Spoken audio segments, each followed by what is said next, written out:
Hey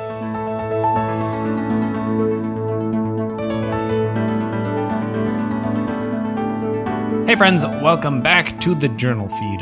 My name is Nick Zelt, and this is the only place to get spoon-fed the latest and the greatest of emergency medicine, where we are trying to make keeping up with the literature as easy as possible by spoon-feeding you the latest research.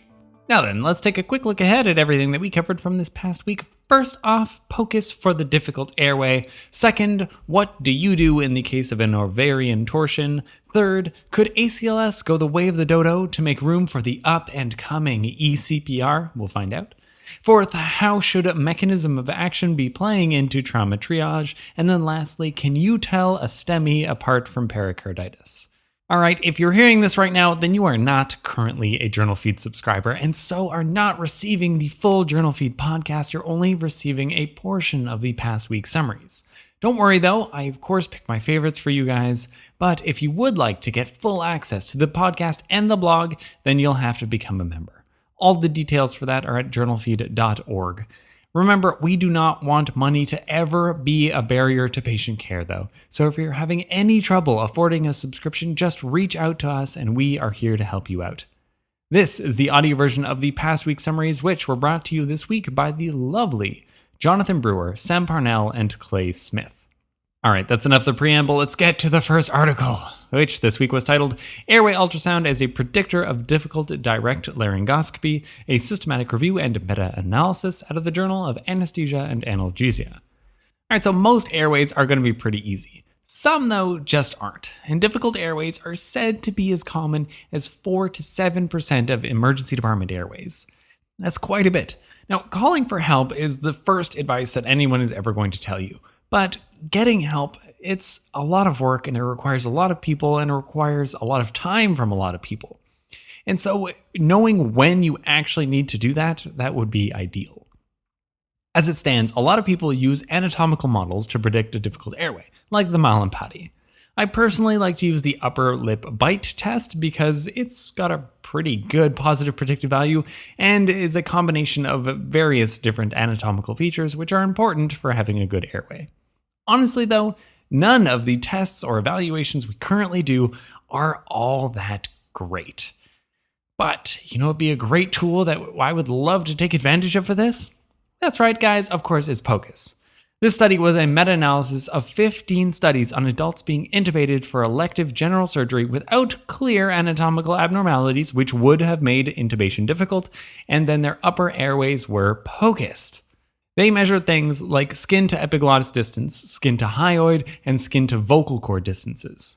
Patients with difficult direct laryngoscopy views had higher distances on these measurements, mostly by fractions of centimeters, but there's not that much room in the neck, and these can be important centimeters. The sensitivity and specificity of these measurements was on the order of 70s to 80% for both. Of these three measurements, though, the skin to epiglottis seemed to be the best test, but mostly for its negative predictive value of 95 to 98%. That's better than any other technique that I've seen studied so far. The positive predictive value, though, isn't great, and so it's not going to be that helpful of a test overall, because it's not going to tell you when you should call for help when you wouldn't have otherwise, but it could give you some peace of mind. Can all this be generalized to the emergency department? It's hard to say. Most of these trials were for predicting difficult views by direct laryngoscopy, and many, many more of us are using video laryngoscopy as first line. Also, these were not emergency department patients, so there might be some differences there. In a spoonful, upper airway POCUS may one day help us predict which airways will be bad ones, but I don't think that day is going to be today. Remember, it can be helpful for landmarking surgical airways, though. All right, so then we're going to jump right over to the third article, titled Effect of Intra-Arrest Transport Extracorporeal Cardiopulmonary Resuscitation and Immediate Invasive Assessment and Treatment on Functional Neurological Outcome in Refractory Out-of-Hospital Cardiac Arrest, a randomized clinical trial out of the JAMA. Outcomes are not very promising for out-of-hospital cardiac arrest, so something in this realm that would help could be game-changing. The ARREST RCT showed some promise for ECPR, and we're still hungry for more data on this topic, so I'm happy to see something coming out of Europe. Here is a single-center RCT of 256 patients with out-of-hospital cardiac arrest. Their target recruitment was actually 30 more patients, but the trial was stopped due to futility. All of these patients were witnessed out-of-hospital cardiac arrest patients without ROSC after 5 minutes of ACLS. About half of them were randomized to mechanical compressions with rapid transport for early invasive ECPR versus the other group, which had just standard ACLS on site. Now, this is pretty cool. The EMS were doing chest compressions, and then they would receive a phone call from the randomizing service during their chest compressions telling them which group that they were randomized into. Now, I'm not sure what the cost on the resuscitation is of getting a phone call that completely changes your flow of the resuscitation. It doesn't seem very natural to me, kind of might mess up your approach. But anyways, I think we're probably missing out on some of the expertise that our EMS colleagues could provide. But if they hadn't randomized it in some fashion like this, then I'd be complaining that they hadn't done it. So you can't have everything. Now, they chose a great outcome, very patient-centered, which was 180-day good neurological survival. Now, there were more patients with good outcomes in the ECPR group by about 10%, but this had wide confidence intervals which spanned across one, making it not significant. So this was a negative trial overall, but I still think that there are some interesting things in here, and I wouldn't give up on ECPR just yet.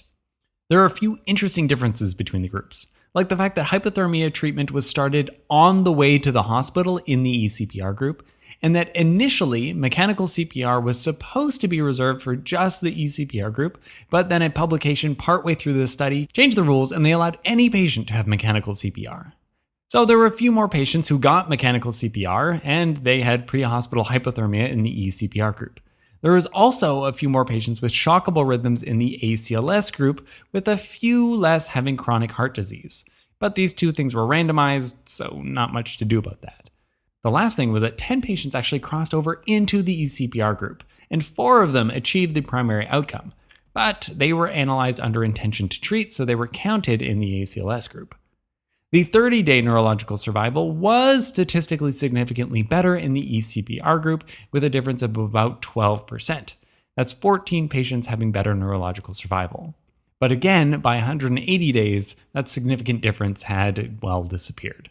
So this trial is quite different from the arrest trial. These patients were randomized early, at 5 minutes into the code, instead of only when they were classified as being refractory. So we're not comparing apples to apples here at all. I think this study highlights that ECPR as an approach might not be for all comers, and so we might need to figure out who is going to benefit most from this. Is it just people with refractory shock? It's hard to say so far. That said though, ECPR also didn't look worse than standard ACLS, although it would be much more expensive, and more of the ECPR patients went on to give organs as donations for whatever that's worth. In a spoonful, ECPR was not superior to standard ACLS for achieving 180-day good neurological survival, but this doesn't even come close to closing the lid on ECPR.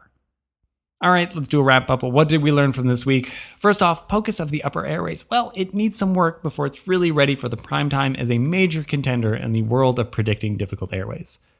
Jumping over to the third article, early initiation of ECPR in all comers for out-of-hospital cardiac arrest was not superior to standard ACLS. But I think there is still so much more to explore for ECPR, which hopefully we'll see in future studies. Links to all the articles summarized can be found at JournalFeed.org, where of course the newsletter is going to be the best way to turn the podcast into a bite-sized nugget of spaced repetition. If you feel like you're missing out, you'd like more podcasts, you'd like to get the newsletter as well, then join us over at the members feed. All the details for that are at JournalFeed.org. Our goal here at the Journal Feed is to provide the best patient care through spoon feeding, and so we're trying to help you keep up with the latest research, one spoonful at a time. Thank you.